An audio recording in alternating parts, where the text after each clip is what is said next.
Terminé du grand débat national, enfin de la partie organisée dans les communes, puisqu'il y aura aussi les conférences régionales et puis le débat au sein du Parlement. Au total, 1100 débats auront été organisés sur la région Auvergne-Rhône-Alpes pendant 3 mois. Alors pour essayer, je dis bien pour essayer de tirer un premier bilan, eh bien nous avons organisé cette émission au sein d'un grand débat, ici même dans cette salle polyvalente. Bienvenue donc à Craponne, dans la métropole lyonnaise, et bienvenue dans Dimanche en politique.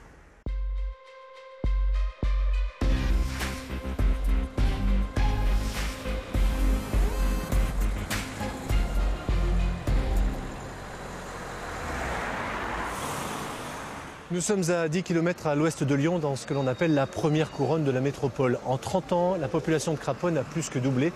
On compte aujourd'hui à peu près 12 000 Craponnois, principalement des cadres moyens, même si la part de cadres supérieurs et de retraités a beaucoup augmenté. Une tendance qui n'est pas près de s'arrêter. Car la ville subit une énorme pression de la part de Lyon.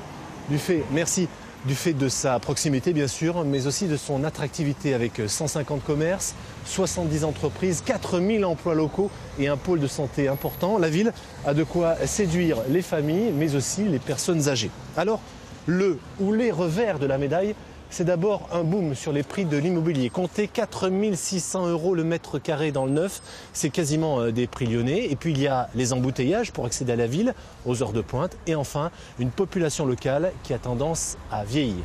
Longtemps, Craponne s'est présentée comme une commune entre ville et campagne. C'est encore vrai, mais plus pour très longtemps. Voilà pour le cadre. Passons maintenant au débat. Bienvenue, bonjour monsieur, bonjour madame. Poser des questions bien. Vous avez la possibilité de décrire sur des post-it des propositions. Oui. Alors chaque couleur de post-it correspond à un thème.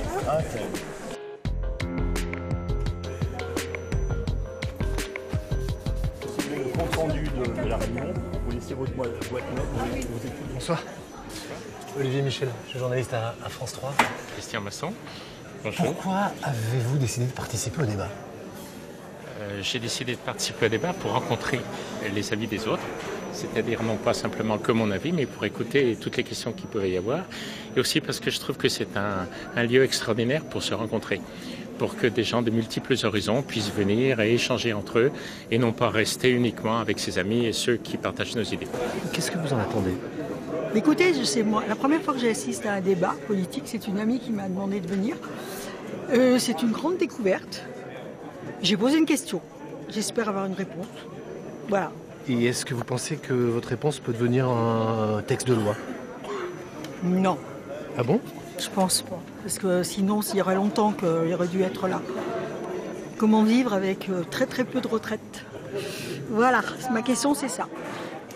À votre avis, ce genre de débat, depuis 3 mois, vous les avez suivis, à quoi ça sert et est-ce que c'est utile ? Ah bah j'espère. L'utilité, on verra déjà ce que le gouvernement va en faire. C'est comme ça qu'on pourra juger, parce que c'est vrai qu'il y a un certain nombre de questions qui ont été remontées. Et puis on souhaite voir comment le gouvernement va se positionner par rapport à ces questions. Et puis je pense aussi, au niveau utilité, c'est quand même de réunir un petit peu les citoyens et puis évoquer ensemble les sujets d'actualité qui passionnent notre pays. Je pense que déjà les gens ont des choses à dire. Toute personne a quelque chose à dire sur ces... Mais les élections, ça sert à dire les choses aussi pour les citoyens ? Alors oui, avec un bulletin. Alors que là, ce n'est pas un bulletin, ils ont la possibilité d'exprimer des idées ou des propositions concrètes sur 4 thématiques définies. Et je trouve que c'est intéressant de les écouter aussi, même si on n'est pas dans une démarche de proposition. Bonsoir. Olivier Michel de France 3. Bonjour. Bonsoir. Bonsoir. Pourquoi vous êtes venu ce soir ? Voilà. Je vais écouter un petit peu ce qui se passe. Voilà, nous on est de Tara, donc on a le droit de parler avec aussi bien les députés, avec tous les agents municipaux. Donc on veut voir un petit peu ce que le grand débat va faire. Quel regard vous portez, vous, en tant que citoyen, sur le grand débat ? On va dire que c'est un petit peu plus il se fait plus voir pour les européennes. Pour le moment. Vous parlez de il, c'est Emmanuel Macron ? Je pense. Le débat, ça sert à ça pour vous ? Moi, je pense, ouais. Vous en attendez quelque chose ou pas ? Réellement, je pense pas. Après, avec surprise, j'espère qu'il va nous surprendre. Donc quand même, vous avez un peu d'espoir ? On espère. On va voir comment ça va se passer. On refait le point en fin de débat ensemble pour savoir un peu. Je suis vraiment très curieux de connaître votre avis. Pas de problème. D'accord. Ah non, moi je fais partie. À tout à l'heure. Je viens de Tarare, donc voilà, il n'y a pas de souci. On débat. Ouais. À tout à l'heure. Allez, merci.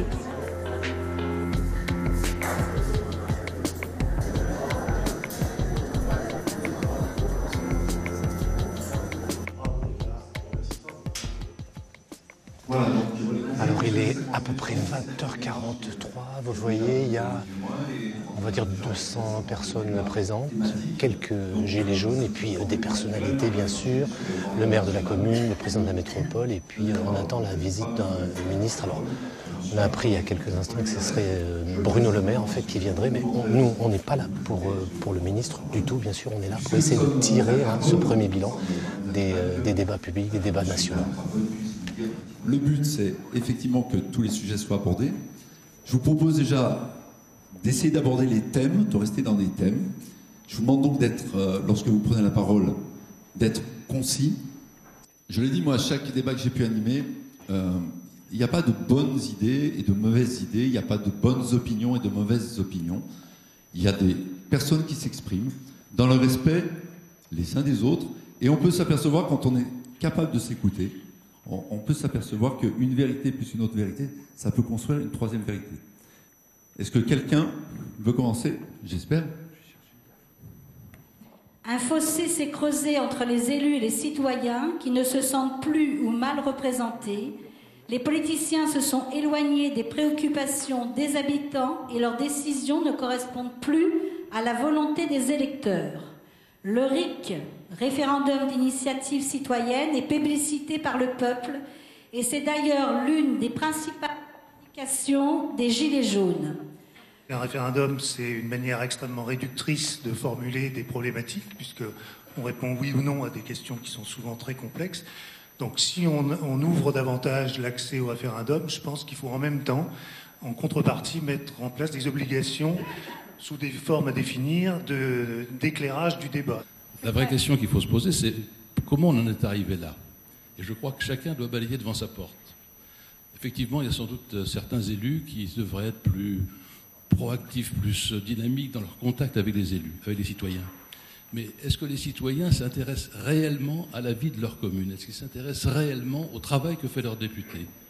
Bon, je veux juste faire une petite interlude pour accueillir quand même notre invité, M. Bruno Le Maire, qui s'est déplacé spécialement pour nous ce soir et pour vous écouter. Et éventuellement, bien sûr, si vous avez des questions ou des points d'éclaircissement, il sera... Si on est là ce soir, c'est tout d'abord parce que les Gilets jaunes ont posé un problème, c'est le problème de démocratie, où le peuple n'a plus trop la parole. Et la première chose, c'est que les Gilets jaunes veulent mieux vivre. Et ça, on l'a énormément oublié, c'est que les gens, à notre époque, qui travaillent, moi-même je travaille, et on a du mal à vivre. Je voulais juste répondre au monsieur Gilet jaune qui se plaint qu'il n'y ait pas assez de démocratie. Moi, je me plains surtout que les gens ne vont pas voter. Quand je vois les trop d'abstention aux élections, alors que le premier tour des présidentielles... Je crois que c'était plus une attente qu'une plainte. Non, mais je tiens à dire ça. Surtout qu'au premier tour des présidentielles, puisqu'on cite que ça comme exemple, il y a suffisamment de candidats pour pouvoir avoir un choix. Et après, il ne faut quand même pas oublier que la France est un des pays au monde où il y a le plus d'élections. Je pense effectivement que dans un premier temps, pour critiquer, il faut d'abord s'engager, il faut d'abord écouter, il faut d'abord assister.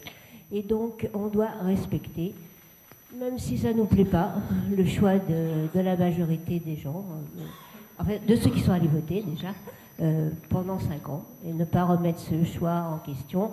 On le fera aux prochaines élections. Si on n'est pas content, on garde notre liberté pour voter pour quelqu'un d'autre. Ce que je vous propose pour clore ce chapitre, le principe des post-it, vous l'avez compris, c'est qu'on puisse aborder toutes les questions que vous avez pu nous soumettre, donc elles n'ont peut-être pas fait surface. Il y a des post-it et je vais demander aux membres du CDC de venir m'aider. Comment redonner du sens à l'expression « être citoyen » par l'éducation ou par le fait d'imposer la participation au vote? Point d'interrogation. Attendez, encore des petits qui arrivent. Suivi du programme présidentiel à chaque anniversaire de mandat. Compte rendu avec explication des mesures prises et des retards.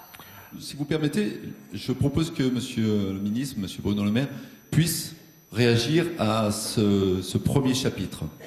Monsieur le ministre, si vous voulez bien. Je trouve que c'est bien de commencer par la démocratie représentative, parce que c'est ce qui nous rassemble tous.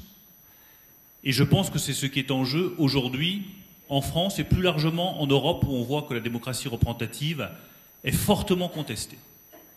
Et que dans le fond, certains vous disent « mais il y a mieux que la démocratie représentative », c'est le régime autoritaire. Je vais vous dire très profondément ce que je pense. Je préfère que nous améliorons ensemble la démocratie représentative plutôt que de tomber dans un régime autoritaire. Il y a des élections qui sont des rendez-vous essentiels. Le président de la République, les députés, les sénateurs, les maires, ils ont des mandats, ils sont fixés, très bien. Mais je crois qu'on peut plus se contenter de dire « vous votez une fois, et puis ensuite vous attendez 5 ans avant de pouvoir vous exprimer ». Ça, je pense que ce n'est plus possible. Et qu'il faut donner des respirations pendant la durée du quinquennat pour que vous puissiez vous exprimer. Et le fait que vous soyez si nombreux ce soir, qu'est-ce que ça prouve? Chose simple. Les Français ont envie de prendre la parole. Et moi, je vais vous dire, je préfère vous voir ici, dans une salle, tous à discuter, d'égal à égal, pour dire ce que vous pensez de tous les sujets d'actualité, de la démocratie jusqu'à la fiscalité, plutôt que ça se solde par de la contestation, de la violence, de la brutalité et de l'incompréhension entre les Français. Il est bientôt 11h, seulement 3 des 4 thèmes en fait ont été abordés. Le débat a pris beaucoup de retard et notamment, il faut le dire, en raison des interventions de Bruno Le Maire qui à chaque fin de thème intervient entre 10 et 20 minutes, puis beaucoup de questions nous sont posées. Alors on a vu des personnes qui ont quitté la salle, qui sont en train de quitter la salle. Je vais aller les rencontrer. Michel, sur les conclusions du GIEC. Bonsoir. Vous partez, le débat est terminé, pourquoi? Tout simplement parce qu'on n'est pas forcément concerné par tous les éléments qui sont mis. Il y a des choses qui ne correspondent pas à ce que nous pensons. Et puis à un moment donné, on est actif, donc à un moment donné, il faut aussi que demain on puisse aller au travail. Il y a beaucoup de gens qui sont des retraités ici dans cette salle. Pour le coup. Quel est le regard que vous portez sur la manière dont ça se déroule? Pour moi, c'est un petit peu trop long. C'est trop long. C'est trop long. Notamment l'intervention de Monsieur le Maire, très intéressante, mais beaucoup trop longue. Donc à mon avis, elle aurait été elle aussi à condenser et à mesurer, comme l'a été le temps de parole de chacun d'entre nous. Vous trouvez que ça tourne trop autour de l'intervention du ministre? Non, pas forcément. Non. Elle est intéressante, mais à condenser. Est-ce que ça respecte l'esprit du débat, finalement, tel qu'il a été conçu? Alors jusqu'à maintenant, oui, malheureusement, là sur les transports, on est beaucoup plus local que finalement sur une transition écologique générale.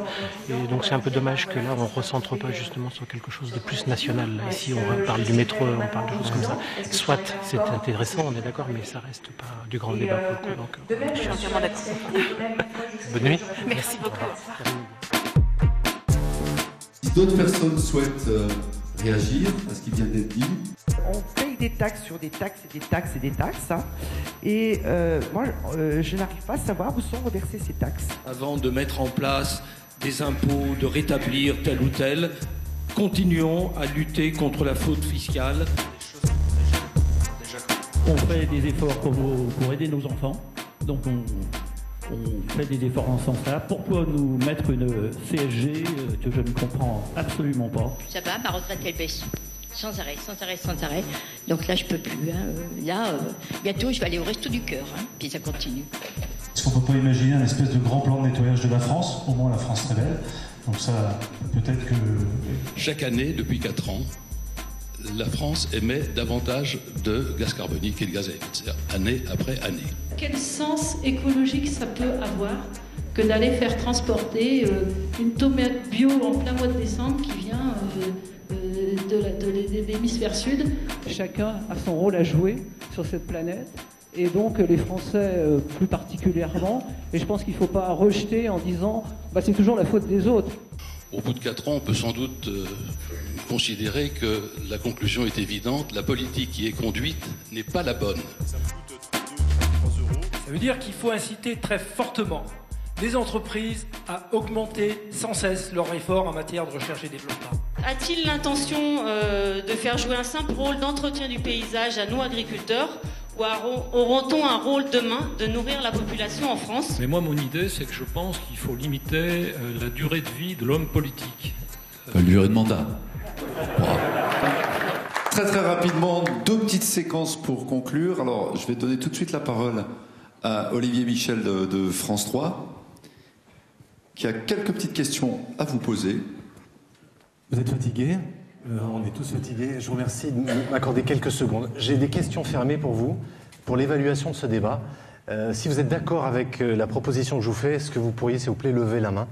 Ça va durer quelques secondes. C'est des choix qui sont tout à fait personnels. Donc je vais vous poser la première. Est-ce que vous avez trouvé que ce débat était utile? Ah ben vous êtes citoyen également. Hein. Okay. Est-ce que vous avez trouvé que ce débat était bien organisé?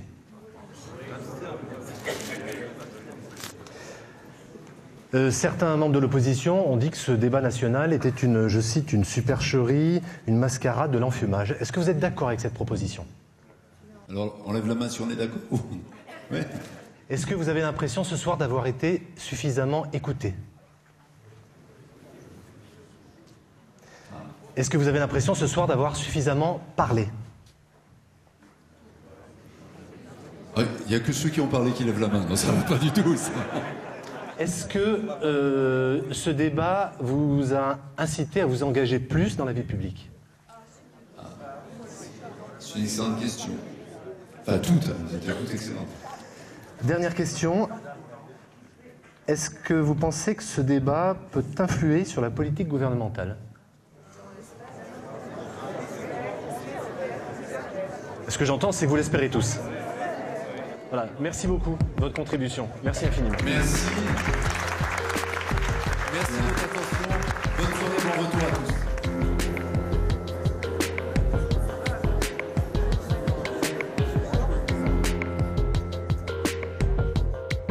Cyril? Voilà. Cyril, je vous avais promis qu'on allait se revoir. Je voudrais avoir votre estimation de cette soirée. On attend le résultat. J'ai eu un contact auprès du bureau de Monsieur le ministre. Voilà, sceptique. Après, on verra. Sceptique, pas convaincu? Non. On attendra de voir ce qu'il en est. Après, j'attends le résultat. C'est pas que pour moi, là. Là, c'est pour les citoyens. Et de l'intérêt de débattre, de l'intérêt de participer à des réunions comme ça? Non, mais très bon débat. Après, peu de paroles. Donc, donner aux citoyens.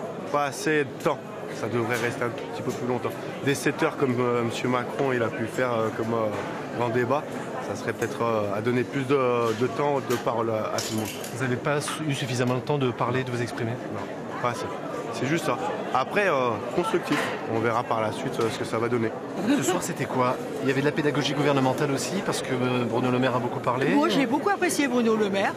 C'est vrai que je n'avais pas énormément entendu jusqu'à maintenant, mais je pense que quand il prendra la parole, j'écouterai plus. Il m'a apporté de la confiance. Voilà. Alors maintenant, où ça va aller? Est-ce qu'il va aller plus loin? Est-ce que ça ne sera pas un papier qui sera resté dans son porte-carte? C'est à lui maintenant, c'est à eux de jouer. Je crois que tout le monde a voulu jouer le jeu, tout le monde a voulu être présent. Et c'est très bien. Voilà. Merci. Et merci de l'avoir bien mené. Merci à vous. À Bonne bientôt. soirée. Au revoir, merci. J'ai trouvé que ce débat était plutôt constructif, sans trop d'opposition,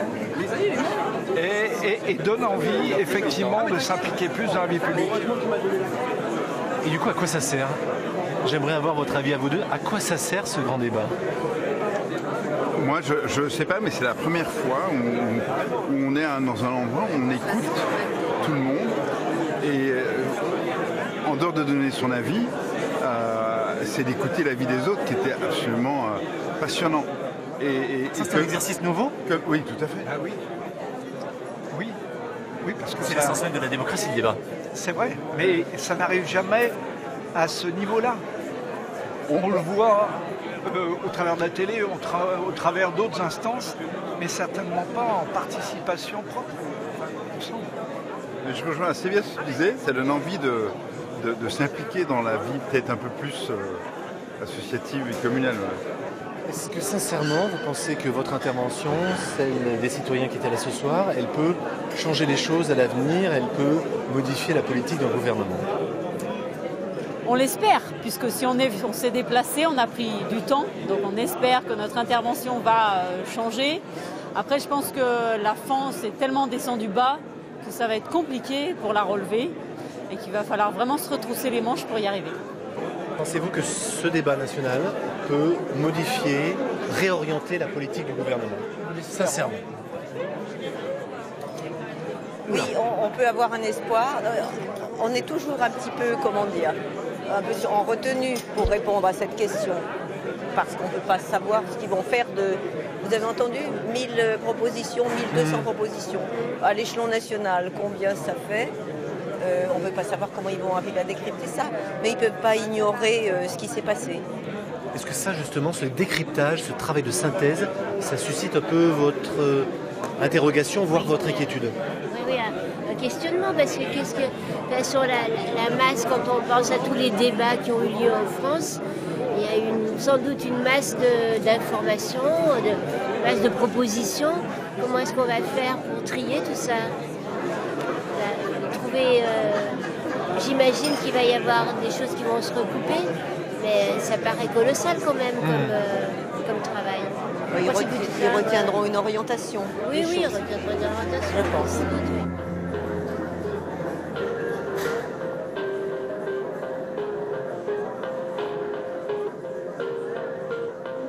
Thomas Gassillou, bonsoir. C'est pas vu encore.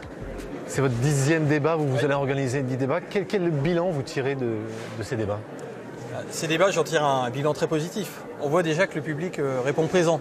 Ce soir, on avait plus de 200 personnes, je crois 250 personnes, qui sont venues alors qu'ils auraient pu passer une soirée tranquillement chez eux, devant la télévision. Ils sont venus, il est minuit, on a encore beaucoup de personnes qui continuent à débattre derrière en buvant. Mais vous êtes député de La République En Marche, vous ne pouvez tirer qu'un bilan positif.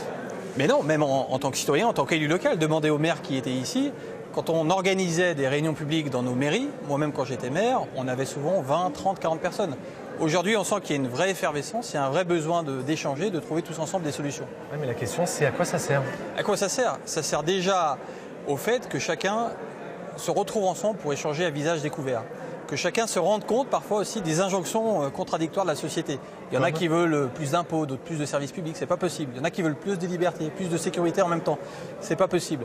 Et ensuite, ça sert à formuler des propositions que nous, élus, on sera en mesure de reprendre pour en mettre certaines en application. Mais vous aviez besoin d'un débat public pour faire ça, c'est votre boulot quand même de député, de faire remonter les propositions et les idées. Bien sûr, c'est notre boulot, mais il faut qu'on soit connecté en permanence aux attentes de la population. Puisqu'aujourd'hui, on est dans un monde où les gens ne se satisfont plus de voter, d'attendre 5 ans.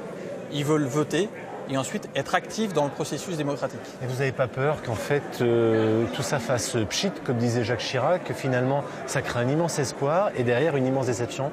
Non, j'ai pas peur parce que ce débat, ça va être un début. On va organiser d'autres réunions dans la foulée pour voir comment les mesures vont être mises en œuvre. Et moi, j'invite chaque citoyen à se rapprocher de son député pour travailler avec lui à la mise en œuvre de ces solutions. Merci Thomas Gassillou. Merci d'avoir participé ce soir.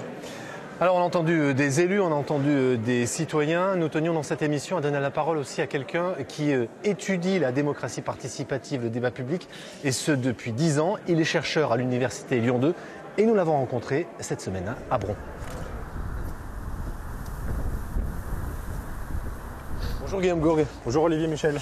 Quel regard vous portez sur le grand débat?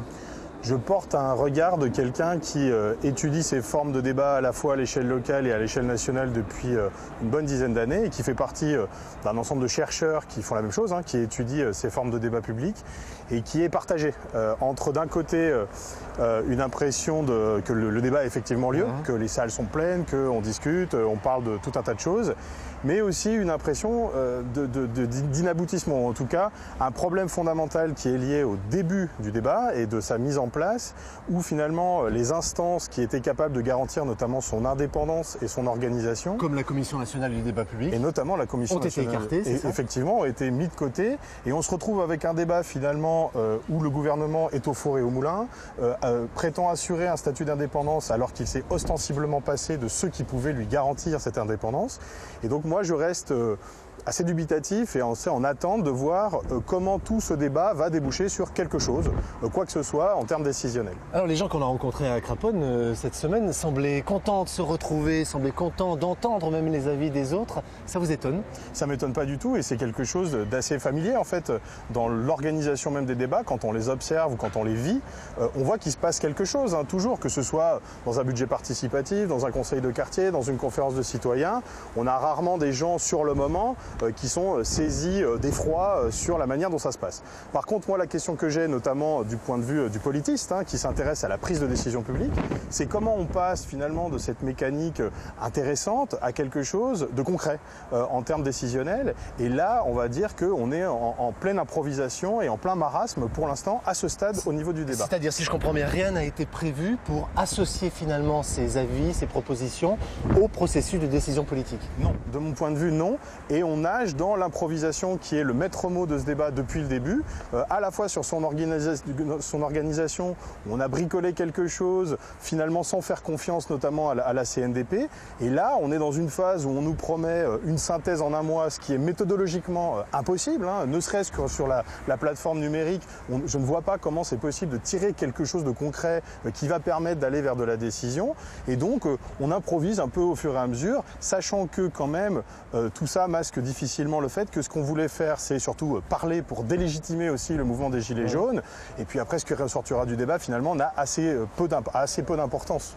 Vous y voyez une espèce de manœuvre politique? Une manœuvre politique sans aucun doute. Un sondage grandeur nature également? Voilà, la manière dont ce débat national devient une espèce de bac à sable pour les chercheurs, pour les sondeurs, pour aller voir un peu ce que les Français ont envie de dire, est problématique. Je veux dire, il faut prendre au sérieux le débat public.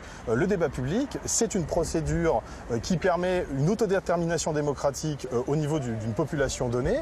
C'est pas juste comme ça une série de réunions publiques où on se dit tout et n'importe quoi. Et je trouve que tout ça manque de sérieux. Dernière question, est-ce que vous craignez le syndrome du pchit, le syndrome aussi du tout ça pour ça, et le fait que la déception, voire la colère, soit à la hauteur de la mobilisation, de l'espoir suscité par ce débat? Alors, on pourrait effectivement s'attendre à ce genre de choses. Après, ce qui est toujours étonnant dans les procédures comme ça, c'est que finalement, les gens qui y ont participé, eux-mêmes, quand ils rentrent dans le débat, s'attendent pas à grand-chose. Donc, la déception, peut-être pas forcément. Par contre, ce qui est sûr, c'est que ce débat-là ne délégitimera pas le mouvement des Gilets jaunes, et c'est pas parce qu'on fait du débat qu'on épuise la contestation sociale. Et encore heureux. Et du coup, je ne pense pas que ce débat, en tout cas, amène une clôture définitive aux mouvements sociaux et au mouvement social qui s'est lancé ces derniers mois. Et donc on verra dans quelle mesure ce débat sera utilisé ou pas dans le cadre d'une décision publique. Merci beaucoup Guillaume, je vous laisse retourner en cours. Et puis merci beaucoup à tous ceux qui m'ont aidé à préparer cette émission. Je pense bien sûr à Laure Croza, Benjamin Métral, Luc Périmoni, Michel Bail, Ignacio Alberti, Marie-Chantal Marafa. Le montage était assuré par Alain Gavin, stagiaire Chloé Blanchon, rédaction en chef Denis Wittenberg. Très bon dimanche à tous.